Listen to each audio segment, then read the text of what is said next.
However, due to his high levels of anxiety, that might be a little bit stressful for him at this moment. When he does come into the daycare, I remember him one previous time, and today, of course, when he does come into the daycare, he's very, very nervous, and he's very overwhelmed. However, it does take a little bit of time for him to get used to his surroundings, and then he'll be able to be more interested in what's around him. So that's exactly what he's doing right now. He's being very cautious while he's investigating the area. And because he doesn't know me, he's not familiar with me yet, and I haven't spent enough time with him, such as if a dog was coming here maybe twice a week consistently, or even 3 times a week consistently, be able to build a bond with the dog. But however, Bernie is not too interested in treats, and also not interested in toys at the moment, and I can't blame him. We're in a brand new area. There's air conditioning, but there's a whole bunch of smells and some sounds going on in here. But I've been informed that you wanted Bernie to be more socialized, perhaps a little less fearful when he gets into certain situations. And what you can do to help him cope with that, instead of, let's say, maybe he gets a little hesitant to be around a large group of people, or someone with a barking dog may scare him. We want to make sure that he is desensitized to those situations, and we don't want to force him to be up close and personal, let's say to a whole group of people, or some loud noises or something that may make him nervous. So what we want to do in desensitizing our dogs is bring them to that situation. However, we want to keep a safe distance. Safe distance meaning that we want to watch Bernie's body language and see what he's more comfortable with distance-wise. So if there is, let's say there's a large man over there, maybe he's talking to Bernie or something, and Bernie's getting a little freaked out. What we want to do is, hey sir, you know, we're still in training, can you give us a little bit of space, please? And then we can take Bernie a comfortable distance away from that person, and then judge based on his body language, see if we can get him to sit or stay.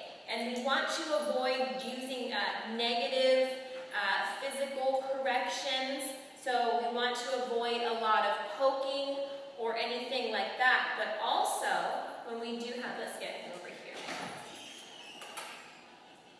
When we do have Bernie in this really heightened state of anxiety, we want to avoid touching him constantly. As people, we have the willingness to console others when we know that they're uncomfortable. However, in the dog world, what you're telling Bernie is, this is how I want you to feel.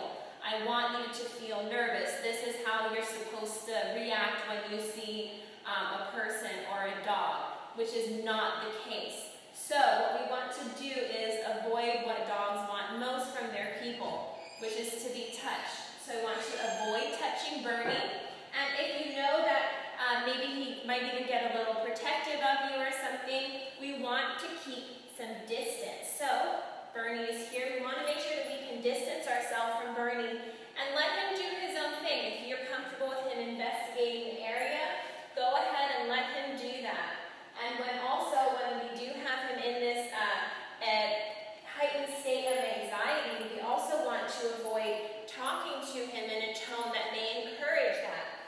Cue the baby voice. When we see our puppies, the first thing that we do is we raise our voice and we start talking like this, and they respond really well to that. However, that being a positive reward, something that they look forward to, we want to avoid that in regards to his current state of mind.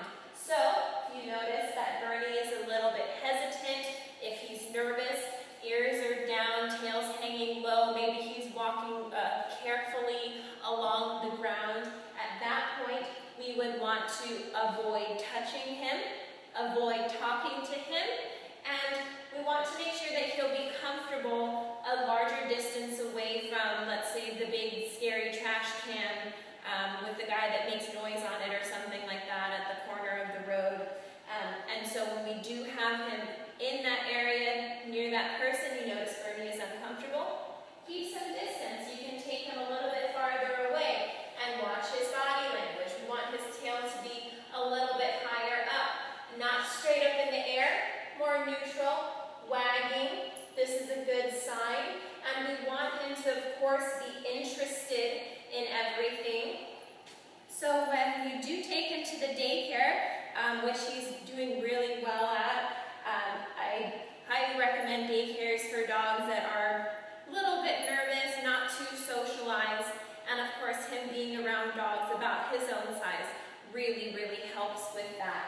But basically by taking him to the daycare, you are desensitizing him to larger groups of dogs. While he is a little bit nervous, he does do very, very well, and so we want to also relay that information to the owners. When we do have a dog, let's say you take him to Petco, which is actually a really good place to take your dog when you're training them, especially early in the mornings, things like that. When we do have Bernie with us, we want to make sure that people are informed prior to going over and touching Bernie. Now, he's really adorable, and I'm sure he gets a lot of attention wherever he goes. He's so cute, he has this fluffy tail, and the first thing people want to do is, oh, touch him. No, no, no, that's not what they're supposed to do. So feel free to let them know, this makes your dog uncomfortable, they should not be doing it. And also, when you do have someone approaching your animal, feel the need to, protect them. You're the one that's supposed to stop someone from approaching Bernie, maybe making him nervous. Hey, excuse me, we're still training right now. Could you please give us some space? Maybe Bernie would like to meet you if you extend your hand out to the side or your leg. So we want to make sure that when we do have interactions with people and Bernie, that we do tell them that we would like them to approach our dog a certain way. This gives Bernie the opportunity to realize that maybe people aren't scary. They are not here to hurt me. My owner is here to protect me, and I trust my owner to do that. All right, so having a nervous dog, it's difficult when you do take them out. I know, I've had a few growing up, and it was very difficult to take them out into the world. They were very scared. We rescued them, so they were of unknown history. And when we do start bringing Bernie out, we want to make sure that we do it constantly. Please take him as many places as you possibly can. And the more he is desensitized, the easier it will be to have him out in public, take him to the beach or things like that. And also, we want to avoid touching once again and talking to him like a baby and even picking him up. We don't want him to rely on our arms for protection.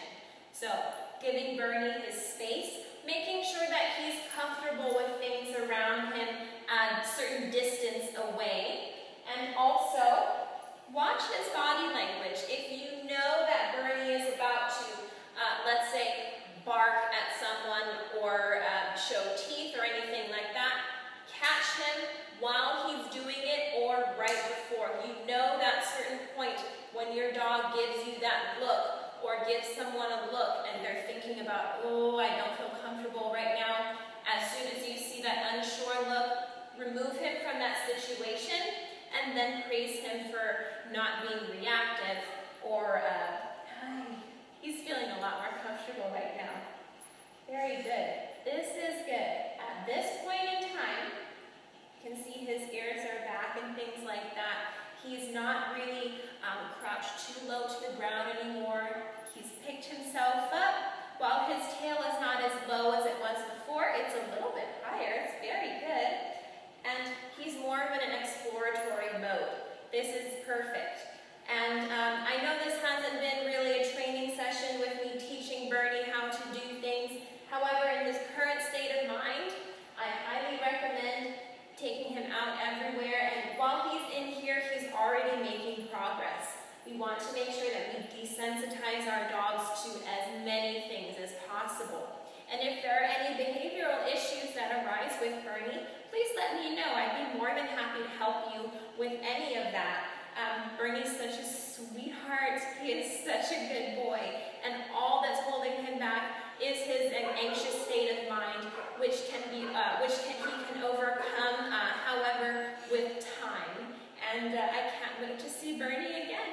I'm sure he'll do great the next time too.